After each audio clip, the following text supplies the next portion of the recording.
Welcome to my channel Raj news Hindi. Latest update के लिए like और सब्सक्राइब दोनों कर दीजिए। Thank you guys. रिजाइन कर दिया है। जो पॉलिटिकल सीट उनके पास थी उससे जो एडमिनिस्ट्रेटिव सीट उनके पास है उसको उन्होंने रिटेन किया, उसके ऊपर वो मौजूद हैं। लेकिन जो एक सियासी सीट उनके पास मौजूद थी, सियासी ओहदा, उससे उन्होंने इस्तीफा दे दिया है। सबसे ज़्यादा वफादार किस्म के लोग होते हैं ना, यहाँ पे कुछ सहाफ़ियों ने और कुछ ग्रुप्स ने आसिम सलीम बाजवा साहब की इस किस्म की उनको डिफेंड किया कि वो बाजको ग्रुप को और इन सारी चीज़ों को झूठ करार दे दिया। उन्होंने कहा कि इनका तो बाजवा साहब के साथ दूर दूर का कोई ताल्लुक ही नहीं है, ये लोग ही कोई और है, ये खानदान ही कोई और है। और वो अजीबोगरीब किस्म के जो है वो डिफेंस पेश किए गए। नंबर 2, यहाँ पे प्राइम मिनिस्टर जैसे अहम ओहदेदारों के ऊपर भी इल्जामात लगे हैं, तो उन पे इल्जामात लगाना कोई बात नहीं है, लेकिन अगर इसके पीछे दुश्मन है और इसके पीछे पाकिस्तान के खिलाफ साजिश है तो इट इज़ वेरी सीरियस, और इसके खिलाफ फिर इंक्वायरी करके फिर उन बंदों को जो है वो उनको लेना चाहिए गिरफ्त में। अच्छा, लेकिन देखिए सवाल ये पैदा होता है, और ये बड़ा सवाल मैं आपसे उठाने जा रहा हूं कि क्या सीपैक को खतरा है आसिम सलीम बाजवा के एसेट्स डिक्लेयर होने से, या पाकिस्तानी अफवाज को मलाइन किया जा रहा है आसिम सलीम बाजवा की आड़ में? इन दो सवालों के में से कोई जो जवाब है, अगर हम उसको तलाश कर पाएं तो फिर हम इसका डिज़ाइन, इसकी डिटेल, इसका तरीका, हर एक चीज़ को पहुंच जाएंगे। आसिम सलीम बाजवा का नाम सीपैक नहीं है, उसका नाम lieutenant general retired Asim Salim Bajwa है, और उस तरह के बहुत सारे लेफ्टिनेंट जनरल रिटायर्ड हमारे पास मौजूद है। तो एक आसिम सलीम बाजवा सीपैक की वो कोई वो नहीं है, उसका गारंटी नहीं है।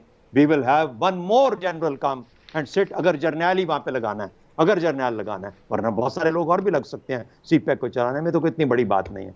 लेकिन मेरा ख्याल यह है कि खतरा यह है कि असल में आसिम सलीम बाजवा की आड़ में पाकिस्तानी अफवाज को मलाइन करने की अटेम्प्ट और कोशिश है। ये मेजर गौरव जो भी उसका नाम है वो वहाँ बैठा कर रहा है, अजीत दोवल कर रहा है, कौन उसका आड़लाकार बना है, यहाँ पे कौन उसको हवा देता है, किस तरीके से हवा देता है।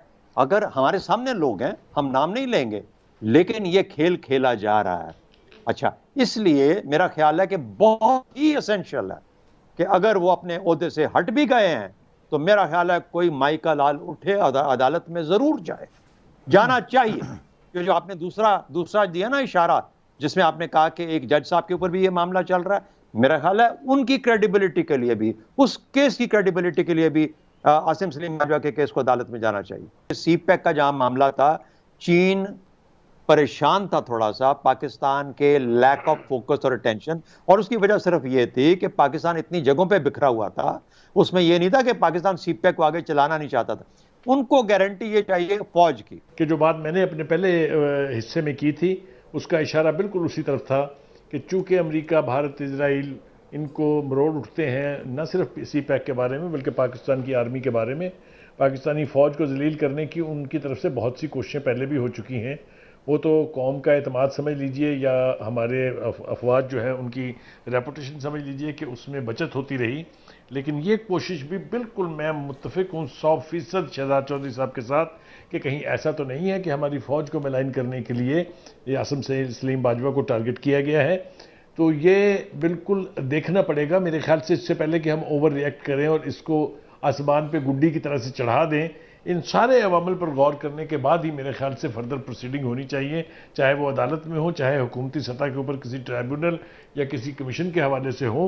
लेकिन ये अवामल जो है, ये अनासर जो है, इनको आप नज़रअंदाज नहीं कर सकते। और दूसरी बात यह है कि इमरान खान साहब को कतन डिफेंसिव पर जाने की ज़रूरत नहीं है। अगर वो समझते हैं कि ये कैंपेन है, अगर वो समझते हैं कि फ़ौज को मिलाइन करने की एक साजिश है, इसलिए कि फ़ौज बहुत बड़ा गारंटर है इस सीपैक के मंसूबे का, इसको तबाह करने के लिए सारी कुव्वतें लगी हुई हैं, चाहे वो अमेरिका है, चाहे इजराइल है, बरतानिया है, IMF है, वर्ल्ड बैंक है, सब इसके पीछे पड़े हुए हैं। लिहाजा उन्हें किसी सूरत भी इस प्रेशर में नहीं आना चाहिए। खान साहब के लिए बहुत मुश्किल नहीं हो जाएगा कि क्योंकि इस्तीफ़ा उन्होंने दे दिया, अगर वो एक्सेप्ट ना करेंगे तो वही मरियम नवाज और वही शहबाज शरीफ और यहाँ पे इस पॉलिटिक्स में कहेंगे, देखा ना हम कहते थे इमरान खान को इदारे लेकर आए, इन्होंने नूरा कुश्ती की है, उन्होंने इस्तीफ़ा दिया झूठ मूठ का और खान ने एक्सेप्ट नहीं किया, ये इनकी मिली भगत थी। यानी पॉलिटिक्स तो बड़ी डर्टी चीज़ है, वो इसके ऊपर मजीद वो मड स्लाइडिंग करेंगे।